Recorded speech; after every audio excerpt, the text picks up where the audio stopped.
Hola a todos, bienvenidos a nuestro podcast de hoy. Estamos sumamente emocionadas, primeramente de que estén conectados con nosotras, pero además por este tema que hoy en día y por muchos años ya ha estado muy vigente y que sé que a muchos que somos papás o mamás les quita un poquito el sueño el tema del manejo de las emociones de los adolescentes. Entonces, bienvenidos a nuestro podcast. Mi nombre es Susi Villalta.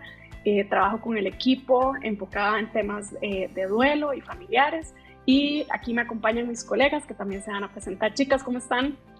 Hola, muy bien, gracias a Dios, muy emocionada de poder participar en un nuevo podcast y con ustedes dos, ¿verdad? Que no había tenido el privilegio de compartir con ustedes. Y aquí estamos hablando de la adolescencia, que es un tema que me apasiona muchísimo y que los que ya son seguidores de nuestro podcast saben que yo soy la psicóloga infanto-juvenil, entonces venimos con mucho para este podcast. Quédese hasta el final. Hola, también súper contenta y agradecida de poder compartir con ustedes y poder llegar a esos hogares también para que tengamos todos los que estamos relacionados con la adolescencia herramientas para poderles acompañar en este proceso tan lindo como lo es, ¿verdad?, esta etapa. Y yo le sumo al equipo la parte de psicopedagogía. Gracias, chicas. Entremos en materia. Queríamos aprovechar que está ahora muy de moda esta serie Adolescentes para, a la luz de lo que pasa durante la serie, los personajes, podamos tener de alguna manera una estructura para el podcast de hoy y de algunos temas que sé que son de interés de muchos. Para las personas que no han visto la serie Adolescentes, se trata de varios muchachos que están en edad adolescente y están en el colegio y tienen varios temas que creo que son relevantes para la mayoría de los chicos en estas edades: presión social, uso de redes sociales, relaciones interfamiliares, la relación con sus profesores, con sus pares. Entonces vamos a usar la serie, digamos, y un poco del contexto de los diferentes personajes como la ruta que vamos a seguir hoy para analizar ciertos temas. Entonces, Moni, ¿qué te parece? ¿Qué nos trae esta serie? ¿Qué nos puede dar luz como para empezar a hablar un poquito de temas relacionados? Sí. Bueno, en realidad a mí y a todas, ¿verdad?, que lo hemos conversado, nos impactó muchísimo la realidad que trae esta serie, porque definitivamente se ven situaciones que viven el día a día los adolescentes y las familias en las casas, ¿verdad? Y ahí sobre todo, digamos, en el caso de Jaime, que fue que nos impactó este personaje, donde realmente se ve, ¿verdad?, la relación que tiene Jaime con sus padres. Ahí vemos claramente el conflicto, la autonomía versus el control que ejercía, digamos, como el chico. Es un clásico, ¿verdad?, en terapia de los adolescentes, nosotros que trabajamos con el tema de la salud mental. Y también hay escenas donde observamos como características de ansiedad y depresión en él y también algunos de los otros chicos como depresión de grupo, ¿verdad? Entonces ahí psicológicamente Jaime parece como estar sin herramientas, como debilitarse entre el entorno, ¿verdad?, de lo que él espera y lo que él siente internamente. Entonces hay una búsqueda de identidad, notablemente. Ahí es donde él recurre a redes sociales, recurre, digamos, a sus amigos, por así decirlo, o no es guiado por sus padres y los docentes. Entonces no estaban siendo protagonistas realmente, ¿verdad?, como en la vida de Jaime. Él realmente lo necesita, y la importancia también de tener en el centro de nuestros niños, adolescentes, adultos, la fe cristiana, que no se veía ahí, ¿verdad?, y que pudo haber enriquecido y ayudado mucho a este adolescente a entender su identidad, que no solo se basa en lo que los otros dicen o lo que dicen que tenemos que hacer en ese momento, sino en lo que Dios dice, ¿verdad?, para qué somos llamados. Entonces ese propósito, qué importante es que estemos siempre conscientes y presentes, que desde ahí empezamos a formar o a aportar al propósito de vida de todas las personas, ¿verdad? Entonces ahí había, y me gusta mucho mencionar esta parte de un salmo donde dice: porque yo sé los planes que tengo para ustedes, dice Jeremías 29:11. Y ese es necesario, sí, que Jaime, porque mostraba muchas heridas emocionales relacionadas con el rechazo de sus padres, el rechazo de sus compañeros, de sus amigos, había mucha presión social y confusión emocional que él tenía a dónde dirigirse y entonces sacaba unas conclusiones que no le aportaban, digamos, como nada positivo en su vida, ¿verdad? Entonces, como por ahí es esa búsqueda como de identidad y la importancia de que lo hubiéramos podido acompañar. Muy bien. Nati, ¿qué te pareció el tema del contexto creo que le dicen Jamie en la Jamie. serie? En inglés, con Jamie. Sí. Jaime. Sí, a ver, yo primero creo que la serie no debería llamarse Adolescencia, sino Jamie, ¿verdad? Porque lo cierto es que habla acerca del caso de este chico, ¿verdad? Y lo digo, o sea, y lo aclaro de esta forma porque en consulta he recibido demasiados papás alertados, ¿verdad? Como es que mi hijo o mi hija va a hacer lo mismo, ¿verdad? Y es que todo está así. Y lo cierto es que no, ¿verdad? Ese es el caso de Jamie, que el director que hizo esta serie, él se basó en 3 casos que pasaron de la vida real con adolescentes que incurrieron en el homicidio, ¿verdad? Un caso fue por bullying, otro por ciberbullying y otro también por bullying, en donde se ve implicado la influencia que tienen las redes sociales en los adolescentes, ¿verdad? Entonces, por eso este director quiso hacer esta serie haciendo ver y mostrar la importancia a las familias de las redes sociales en los adolescentes, ¿verdad? Y para esto a mí me encanta hablar del cerebro del adolescente, porque a veces está ese gran mito de que, ay, son las hormonas, ¿verdad? ¿Cuáles hormonas? Entonces, son las hormonas del adolescente que están así, y no es eso, o sea, la adolescencia es todo un cambio que hay a nivel cerebral, en donde este cerebro literalmente está en una remodelación, está en un nuevo construir, ¿verdad? Entonces, si vimos la película Intensamente 2, la parte en donde las emociones están durmiendo, porque Riley está dormida y hay un botón, ¿verdad? Que está sonando con pram, pram, pram, que dice pubertad, que Alegría llega y lo apaga y lo tira, ahora bueno, no lo presiona, sino que lo tira, y llegan unos bichillos y dicen a demoler y empiezan a destruir toda la consola donde están las emociones, ¿verdad? Eso literalmente es lo que está pasando en el cerebro del adolescente, que se llama poda neuronal. Entonces, esta poda elimina todo lo de la infancia, todo lo que ya no me sirve y me funciona, lo elimino y empiezo a construir cosas nuevas. Y dentro de esa construcción está implícito la búsqueda de la novedad, es la implicación social, el tema de identidad, la regulación emocional, ¿verdad?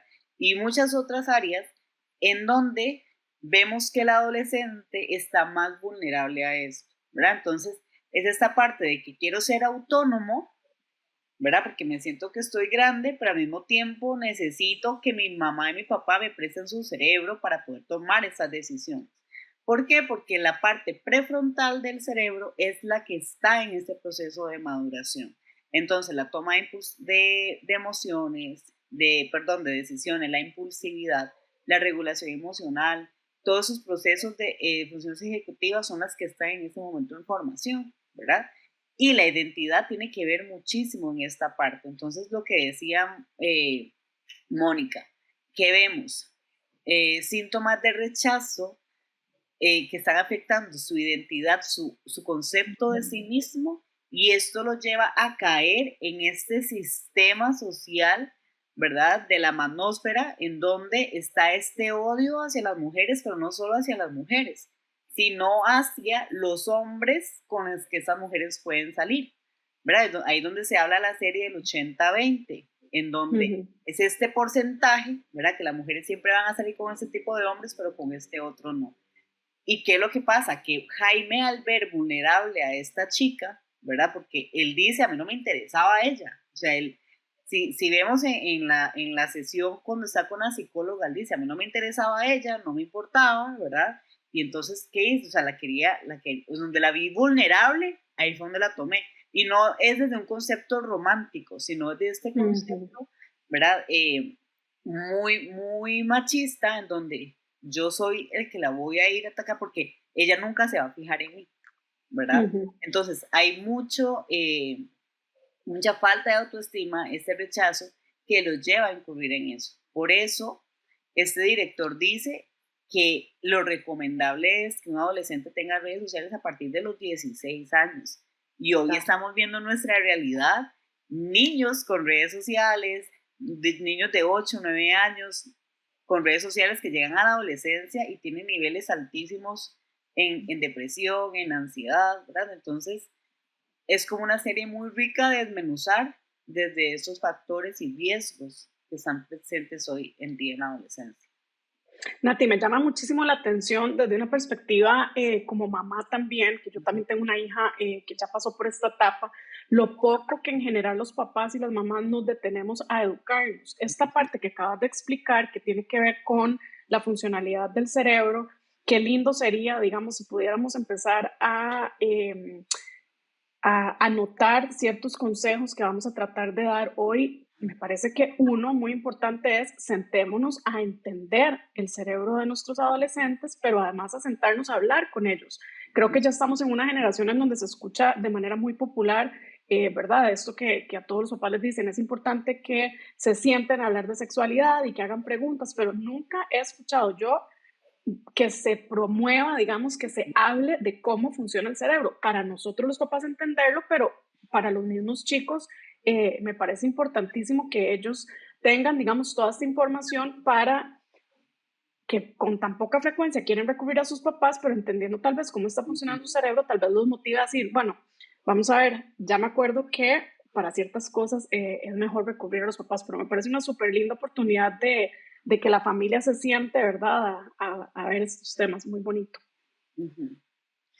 Sí. Ok, vamos a ir avanzando un poco más. Entonces, nuevamente, como para que las personas que no han visto la serie gira, digamos, en torno a este personaje que ya estábamos mencionando, Jamie o Jaime en español, y está el chico metido en un gran problema, ¿verdad? Porque es el principal sospechoso del asesinato de una muchacha, un muchachito que lo que se ve es que no mata ni una mosca, ¿verdad?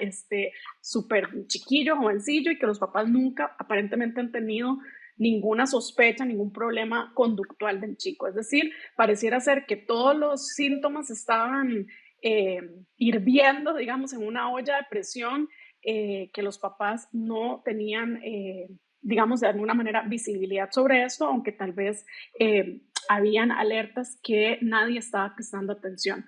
Entonces, parte del proceso en el que este muchacho tiene obviamente implicaciones legales de la investigación del asesinato, pero hay un rol muy importante que obviamente a nosotros nos llama mucho la atención, que es el de la psicóloga. Hay una persona, digamos, que se le asigna a este muchacho de la familia en el caso para darle un acompañamiento psicológico. ¿Qué les pareció la intervención de la colega? Aquí yo creo que esta, ¿verdad? Se refiere a este caso porque es esta evaluación que ella necesita, ver por qué Jaime llegó a eso, ¿verdad? Porque eso es como la evaluación de, ¿cómo se llama esto? De una forense, pues, ¿verdad? Que está en casos así. Pero a mí me llama la atención de ver al Jaime cuando llega la policía, ¿verdad? Que él era un niño, o sea, es que él era un niño, o sea, llega la policía y el cuarto es de un niño totalmente, la decoración es de un niño, inclusive cuando llega el policía y llama al papá y le dice, necesito que venga porque tuvo un accidente, ¿verdad? Porque se orinó. Entonces, es muy interesante, yo no sé si lo hacen como al propio, ¿verdad? Del director así, pero se ven los cambios de él, en esa, cuando llega con la psicóloga, ¿verdad? Porque cuando llega con la psicóloga es demasiado imponente, ¿verdad? Como yo aquí soy el que mando, yo quiero un chocolate con marshmallows, ¿verdad? Como cuando él se levanta, o sea, esa fue como mi parte favorita, ¿verdad? Porque somos psicólogas, pero, ¿verdad? Cuando él se levanta, esta imponencia que él tenía, ¿verdad? Por esa mismo de las creencias que hay dentro de la mamósfera, ¿verdad? Todo esto de que el hombre, ¿verdad? Es el que rechaza, el que impone, entonces, desde esa posición de cómo él se ponía, ¿verdad? Y la humanidad de ella también, ¿verdad? Donde ella se queda y ella necesita salir un momento y ve cómo las cámaras y demás, pero sí me pareció muy, muy rica la información en el discurso y en la forma en cómo él se expresaba, ¿verdad? Desde este rechazo, desde ver la mujer como un objeto, ¿verdad? Todo esto me llamó muchísimo la atención. No sé, Mónica, ¿qué te pareció? Perdón que atraviese el caballo, Moni, antes de darte la palabra, pero hay dos cosas que me llamaron mucho la atención de lo que acabas de decir, Nati. La primera es que inclusive en cómo estaba decorado el cuarto, pareciera que eso nos da un indicador que la familia nunca se dio cuenta que este muchacho estaba en una etapa distinta. Y creo que eso es fácil que pase, ¿verdad? Como que él estaba haciendo una transición, los papás lo seguían viendo como un niño, pero realmente ya estaban sucediendo cambios, pero es tal vez una tontería la parte de la decoración del cuarto, pero pareciera que nadie se había dado cuenta que algo estaba radicalmente cambiando. Esa parte me llamó la atención. Transición de la pubertad a la adolescencia. Uh-huh. Sí.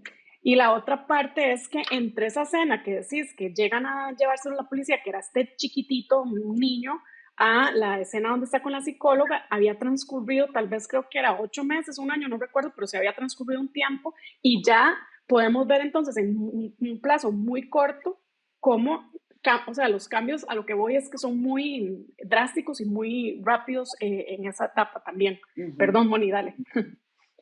Sí, muy interesante todo lo que están diciendo.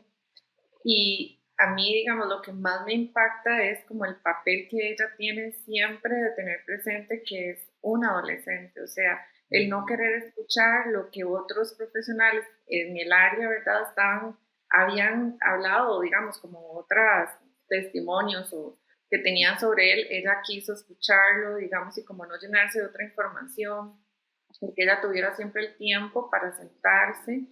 Y también el medirse ella y decir en un momento ya necesito salir un momentito, ¿verdad?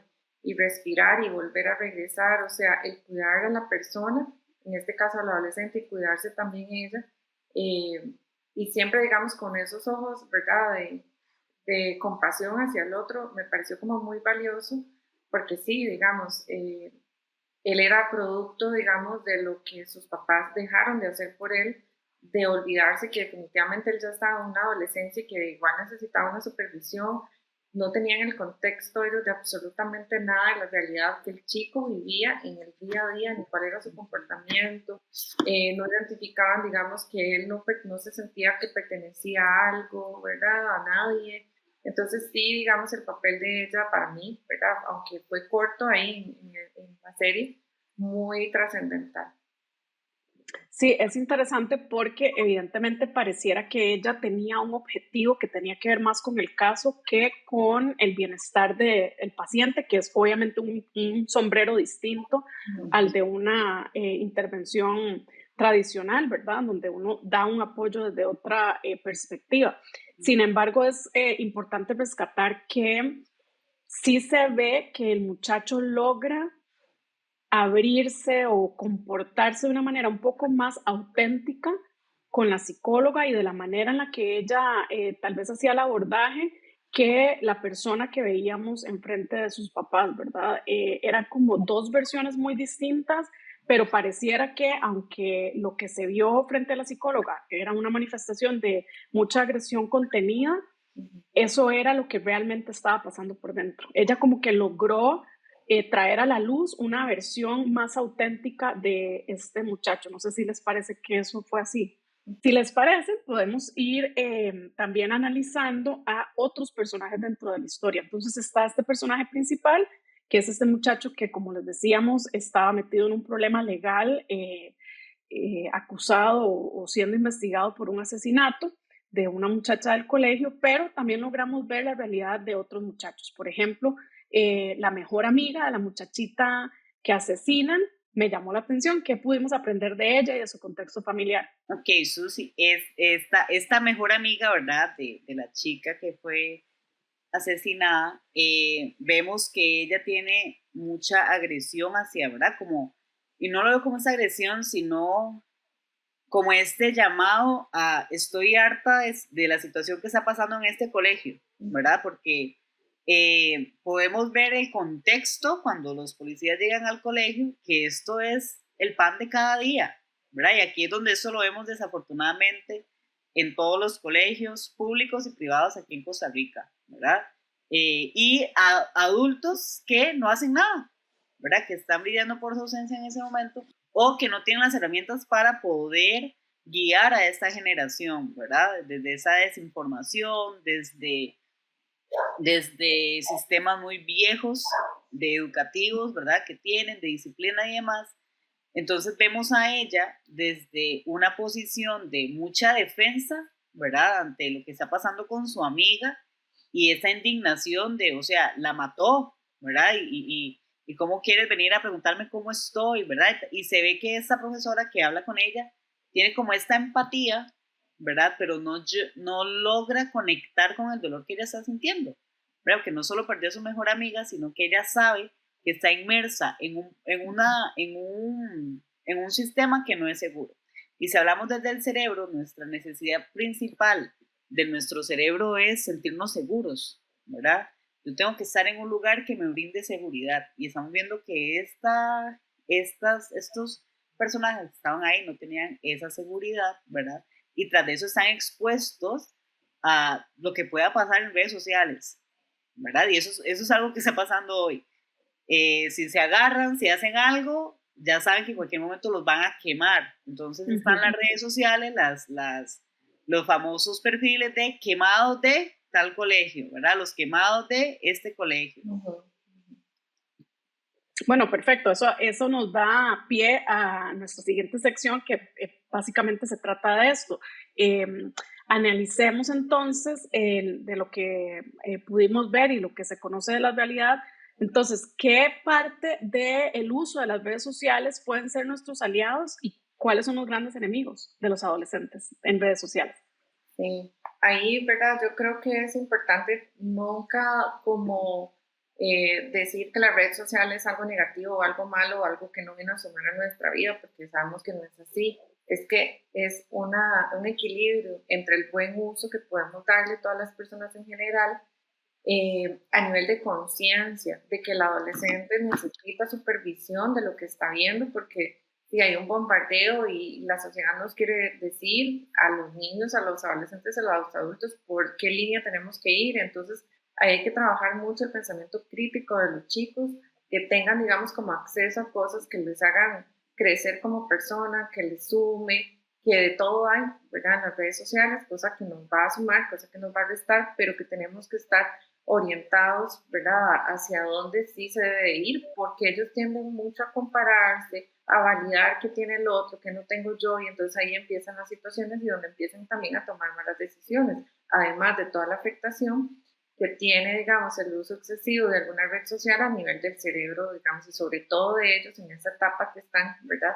De toda neuronal y en todo, digamos, lo que tiene que ver con ese crecimiento, digamos, como persona. Entonces sí creo que es importante que tengamos un equilibrio y que también ellos puedan tener uso de una manera responsable, ¿verdad? Incluso sabemos, digamos, los contratos que pueden hacer los papás en casa, del uso de las horas que pueden, digamos, ellos implementar, porque tampoco se les puede retirar, porque hay que aprender a que ellos hagan ese buen uso, porque también les aporta con cosas, ¿verdad? De su día a día a nivel académico y también a nivel personal. Es como ese equilibrio por ahí. Yo no recomendaría que tengan redes sociales, ¿verdad? A partir de los 16.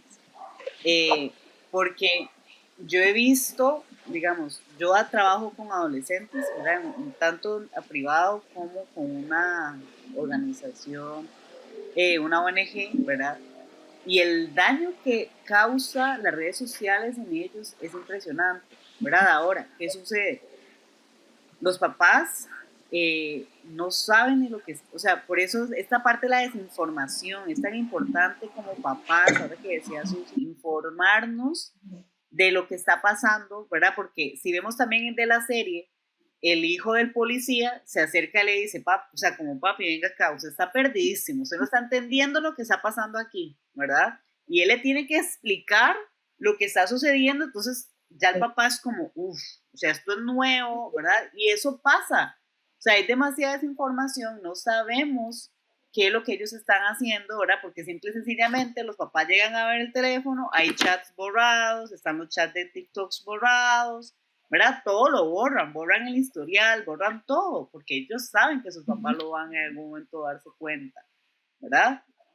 Pero el tema es cuál es el contenido que ellos están observando, ¿verdad? Cómo este cerebro que está en esta maduración no logra determinar cuánto daño y cuánto riesgo puede traer esto a mi vida, ¿verdad? Y eso que decía Moni ahora, estos contratos, los papás nada más llegan y les dicen, tomen el celular, porque necesito llamarlo, ¿verdad? Entonces se los dan y los chicos hacen fiesta. Entonces, ¿qué pasa? También estamos viendo muchos casos de pornografía, ¿verdad? En donde el chico está acudiendo, las chicas están acudiendo a esto de la pornografía, están trayendo eso a su mente. Entonces, ¿qué pasa? Eso, veo a la mujer como este objeto, ¿verdad? Y desafortunadamente, en temas de pornografía, siempre es la mujer la que se ve más vulnerable en esas situaciones, ¿verdad? Entonces veo a la mujer como objeto y desde eso me empiezo a relacionar y los chicos están ahí inmersos, ¿verdad? O están solos en esta parte, no hay esa compañía, no hay esto, no hay esta información de temas de sexualidad, lo que es los problemas que esos pueden traer, los riesgos que traen a nivel de su salud mental. Y caemos en estas trampas, ¿verdad? Y cuando nos dimos cuenta, ya el chico está inmerso en una adicción con el teléfono. O sea, es que yo tengo adolescentes que me dicen, y ellos están en una sesión así, y yo les digo, deja el celular ahí, y dejar el celular en el escritorio es para ellos un nivel de ansiedad, ¿verdad? Que es preocupante. Y ellos me dicen, es que yo no puedo estar sin el celular, o sea, duermen a la par del teléfono, están con el teléfono siempre, y yo tengo una que me dice, es que yo necesito tenerlo en la mano, si yo no lo tengo en la mano, yo no puedo. Y literalmente no puedo, o sea, es tanta la dopamina que genera esto, ¿verdad? La adicción que está afectando también a nivel cerebral en ellos. Gracias, Nati. Qué importante todo lo que hemos estado conversando en temas de redes sociales. Aquí aprovecho la oportunidad para hacer, digamos, el comentario que los chicos están utilizando teléfonos y las líneas de teléfono están a nombre de sus papás porque son menores de edad y el uso, las implicaciones, el impacto de sus acciones recaen legalmente en sus padres, en quien está el contrato telefónico. Yo no sé si muchos papás tienen conocimiento de eso, pero yo he sabido, digamos, de situaciones en donde, por ejemplo, se ha tenido que denunciar, digamos, algún acoso o algún tema legal, y quienes tienen que responder por las acciones de lo que pasa en ese celular es la persona, digamos, que hizo el contrato con la compañía. Entonces, también hacer un llamado, ¿verdad? Que inclusive tiene implicaciones legales y tenemos toda la responsabilidad de estar muy al tanto. Y la verdad es que tenemos que ser honestos. La tecnología y la información está avanzando a una velocidad que nosotros, que lo que estamos haciendo es trabajando, no necesariamente estamos manteniéndonos informados de, por ejemplo, la cantidad de cuentas falsas que los chicos tienen. Entonces los papás dicen, no, es que yo a mi hija la tengo muy supervisada porque yo la sigo en la cuenta, y lo que tal vez no saben es que tienen 4 o 5 cuentas falsas y ahí están haciendo desastres, ¿verdad? Entonces, admitir, no estamos en la onda, digamos, de mantenernos tan informados y hacer uso, digamos, de cursos la verdad es que es mucha la responsabilidad de ser papás, es demasiado grande, tiene implicaciones gigantes para la sociedad, para nuestros hijos, y es un llamado, digamos, otra vez a que tenemos que sacar el tiempo de mantenernos educados para hacer esto lo mejor posible. Sí, y ahí perdón que te atraviese como porque acá también es importante que el adolescente también ya le implica el código penal, ¿verdad? Del adolescente. Ok, perfecto. No tanto al papá, sino al adolescente. O sea, si se ve que es el adolescente que está haciendo esto, ¿verdad? Ciberbullying, está quemando, está haciendo esto, se puede denunciar perfectamente. Ok, a partir de cualquier edad. 15. A partir de los 12. 12, ok, pensé que era 15. Bueno, es muy buena la aclaración entonces. Ok, muy rápidamente repasemos los tipos de estilos de padres, digamos, que obviamente la serie refleja, pero que están presentes en las diferentes familias. Moni, ¿cómo lo ves? Sí. Bueno, ahí creo que lo podemos, ¿verdad?, mencionar y nosotros como papás ir haciendo checks, por así decirlo, a ver en cuál calzamos y ver cómo podemos llegar, ¿verdad?, a ser el papá protagonista, presente, asertivo, y si tenemos algunas de estas otras, pues evidentemente, ¿verdad?, reflexionar y poder hacer un cambio. El primero, digamos, habla mucho sobre lo que es la crianza autoritaria. Es un papá que es altamente exigente, ¿verdad?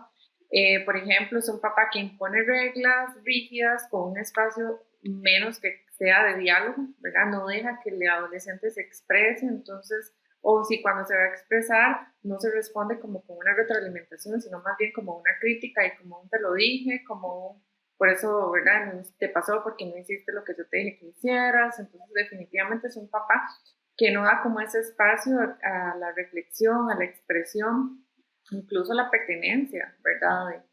En el adolescente. Y no vemos las medidas o las consecuencias que pasa nuestro adolescente si tiene un papá así de autoritario y arbitrario, ¿verdad? Entonces, por ejemplo, algunas de esas consecuencias o efectos que podemos ver en el adolescente es que tienden a tener una alta, digamos, características de ansiedad, tienen rebeldía oculta o una sumisión extrema, o sea, no hay como un equilibrio, dificultad también en la toma asertiva de las decisiones. Entonces, como por ahí uno dice, bueno, ¿por qué no toma las decisiones o por qué deja de tomarlas? Cualquiera de las dos es una decisión, ¿verdad? Si no acciono, no sigo o empiezo a hacer un poco autosabotearme, también eso es una toma de decisión, porque los dejamos a veces sin herramientas o les queremos como resolver todo de la manera no tan adecuada. Entonces también eso, ¿verdad?, implica en la parte, digamos, psicológica de ellos. ¿Y qué pasa con ellos? Pues son chicos que tienen baja autoestima, son más vulnerables a tener más ansiedad, más depresión, a vivir presión social, ¿verdad? A ser chicos que o hacen, ¿verdad?, bullying o reciben el bullying. Entonces también no hay, como decía anteriormente, como un equilibrio, ¿verdad?, como en esa parte. El papá, que tiene otro estilo diferente, como la crianza democrática, ¿verdad?, autoritaria, alta exigencia, alto efecto, te guío con amor, pero también te pongo límites claros, que es más que todo como el amor y vigor al mismo tiempo, ¿verdad? Son papás que escuchan a sus hijos, valoran sus emociones, están presentes y conscientes de lo que el chico necesita, y, pero también, digamos, ponen límites a ellos, los guían con lo que se requiere, o sea, son papás que están, ¿verdad?, ahí en una constante construcción de ellos mismos como de sus hijos. Eh, Algo ahí, ¿verdad?, de los efectos que hacen en el adolescente es muy importante porque el adolescente tiene un buen equilibrio emocional, siente autonomía, siente confianza, siente una buena autoestima. Eh, Psicológicamente este estilo es el más saludable, ¿verdad?, de los otros estilos, porque por eso mismo, porque fomenta eh, el ser del adolescente, lo deja como fluir, pero como un puente, ¿verdad?, que lo lleva como con un faro, que lo iluminan para que de verdad pueda ir tomando decisiones asertivas en esta etapa. Y obviamente eso va generando que académicamente le vaya mejor, que tenga mejores relaciones sociales, que su estilo de vida sea más alineado al bienestar, que tenga como disciplina, hábitos, más confianza, poder llegar a la casa y contar las cosas que le suceden. Entonces, eso realmente es pues algo de lo que todos los papás deberíamos de estar trabajando, ¿verdad?, el día a día. Y está el otro tipo de crianza, que se va al otro extremo, ¿verdad?, del autoritario, que es la crianza permisiva, ¿verdad?, eh, que dice, quiero que seas feliz, así que yo no te pongo límites, haces lo que quieras, incluso si quieres poner las reglas, te lo digo o no te lo digo. Entonces ahí son padres que quieren, ¿verdad?, que sus hijos sean sus amigos, y yo siempre le digo a los papás cuando me dicen eso, es que yo quiero ser amigo de mi hijo, yo digo, ¿y quién va a ser el papá? ¿Quién va a ser la mamá? O sea, no podemos llegar a esos límites porque somos padres de familia, y no porque tengamos que hacernos amigos de nuestros hijos es para que nos tengan confianza, es que tenemos que ser sus papás afectivos, emocionalmente, formar un vínculo. Si no hay vínculo, no hay una conexión y por ende no hay corrección. Entonces, este tipo, ¿verdad?, de papá permisivo que ahí vemos también, ¿verdad?, que no realmente el chico no se va a sentir feliz, porque cuando lleguen a la edad adulta y lo he escuchado muchas veces, a veces hay reclamos de por qué no me exigiste, por qué no me guiaste, por qué me diste todo, y a veces los papás también nos enfocamos en darles toda la parte económica, pero la parte afectiva, ¿dónde quedó? Entonces, es ahí también donde tenemos que plantearnos el papá que es permisivo, qué es lo que realmente quiere darle a los hijos, amor o cosas que no tuvo, o se va por lo más material, ¿verdad? Como un poco por ahí. Entonces, ¿qué efecto hay en un adolescente cuando el papá es demasiado permisivo?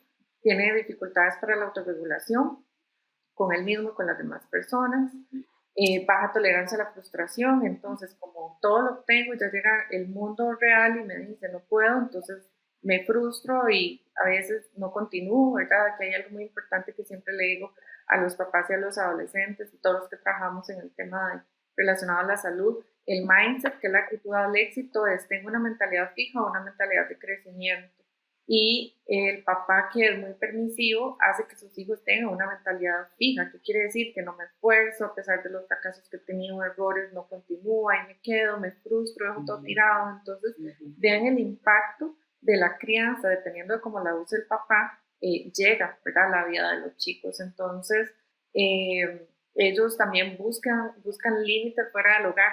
No es como que van a vivir, ¿verdad?, a la libre, sino que también empiezan a tener posiblemente algunas dificultades con otras autoridades que no son sus papás, ¿verdad? Porque también sí, tienen conductas disruptivas y demás. Y a nivel psicológico puede llevar inseguridad emocional y escasa responsabilidad. Y entonces, ¿qué pasa? Ahí es donde decimos tenemos adultos, ¿verdad?, irresponsables. Entonces, eso es como para reflexionar. Y el último en la crianza, ¿verdad?, es un papá negligente o indiferente. Entonces, haz lo que quieras, no tengo tiempo para esto, entonces no le damos igual la atención, son papás ausentes, tal vez físicamente puede ser que esté uno o los dos papás, pero emocionalmente no están porque están ocupados, desvinculados de la vida del adolescente, no saben absolutamente nada, ¿verdad? No quieren como responsabilizarse de su función realmente y sus responsabilidades como padres. Entonces hay un efecto en el adolescente de abandono, ¿verdad? Hay un vacío ahí, no sienten que pertenecen a nada, igual tienen una baja autoestima, conductas de riesgo, se van aislando, o más bien no quieren estar para nada en la casa porque no quieren, ¿verdad?, estar ahí compartiendo con ellos, aunque sea físicamente. Entonces, a nivel psicológico realmente también tiene un impacto, ¿verdad? Es el estilo más dañino, puede predisponer a la depresión, a la ansiedad o búsqueda compulsiva de la validación externa. Entonces, qué importante es que nosotros que estamos trabajando con ellos tengamos conciencia de la asertividad que podemos hacer si nosotros como adultos no nos revisamos también, porque si estamos ejerciendo algún tipo de esta, ¿verdad?, de paternidad que no es la más adecuada, tenemos que trabajar para no seguir repitiendo, que a fin de cuentas los que se van a ver también afectados por todo esto, y pues son ellos. Entonces, ahí como un poquito, y a veces los papás, y también quería cerrar esta participación de la crianza, de los tipos de papá, es que a veces queremos darle todo lo que no nos dieron a nosotros, a veces a nivel económico, a veces a nivel emocional, y queremos hacer un giro de 360 grados y quedamos igual, ¿verdad? El muy permisivo se vuelve muy autoritario, el muy autoritario es muy permisivo, y los dos son de igual de amenazantes y de no constructivos en la vida de ellos. Yo aquí, perdón, quiero agregar uno que es muy importante, y es la crianza bíblica, ¿verdad? A veces se dicen, pero ¿por qué mi hijo es así si yo eso no lo enseñó en la casa, ¿verdad? O eso no lo vivieron. Y recordemos que la Biblia dice que todos fuimos concebidos en pecado, ¿verdad? Y esa es nuestra naturaleza pecaminosa. Y como papás debemos de ser esos evangelistas que hacen que nuestros hijos reconozcan que también ellos necesitan un Salvador, ¿verdad? Y que dentro de ese Salvador, ese ejemplo de crianza tiene que venir de esa paternidad de Dios en mi vida y yo ser ese ejemplo de Cristo en mi casa, ¿verdad? Y no es solo que, ay, vamos a orar y vamos a hacer el devocional y vamos a leer la Biblia juntos, no, es de la forma en cómo yo estoy viviendo a Cristo en mi hogar, de qué manera yo impacto la vida de mis hijos desde esta filosofía que es de esta fe, ¿verdad? De que yo creo en Jesús, cómo yo guío a mis hijos en esto, ¿verdad? No que sea algo impuesto, sino que sea este estilo de vida en donde mis hijos vean cómo yo me relaciono con los demás, cómo yo me relaciono con mí mismo, cómo me relaciono con el mundo desde la perspectiva de esta paternidad de Dios en mi vida, ¿verdad? Que así como el Señor tiene misericordia de nosotros, como yo estoy extendiendo esa misericordia, estoy corrigiendo a mis hijos desde este amor, de estos límites, ¿verdad? Que marcan esta seguridad y de esta guianza también de llevar a mis hijos al mundo que estamos teniendo, porque lo cierto es que no lo vamos a poder esconder del mundo, no lo vamos a poder esconder de lo que está pasando, esa realidad, ¿verdad? Porque no, y que vamos a ir en peor, porque así la Biblia lo dice, ¿verdad? Pero cómo yo estoy guiando, instruyendo ese corazón, ¿verdad? De mi hijo, para que él tenga las herramientas, tanto emocionales como espirituales y mentales, para enfrentarse a la realidad de esta sociedad.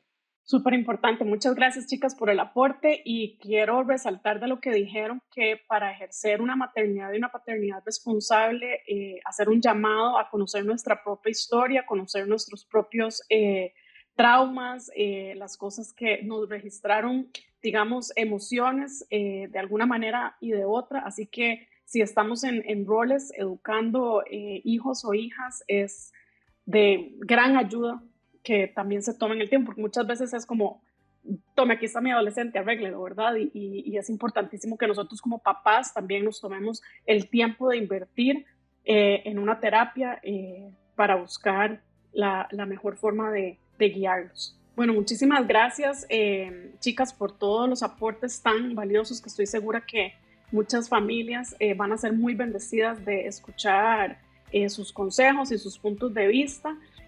Vamos a hacer el cierre ahorita de este tema aquí. Por favor, manténganse todos muy atentos a nuestras redes. Vamos a seguir hablando de adolescencia durante este mes.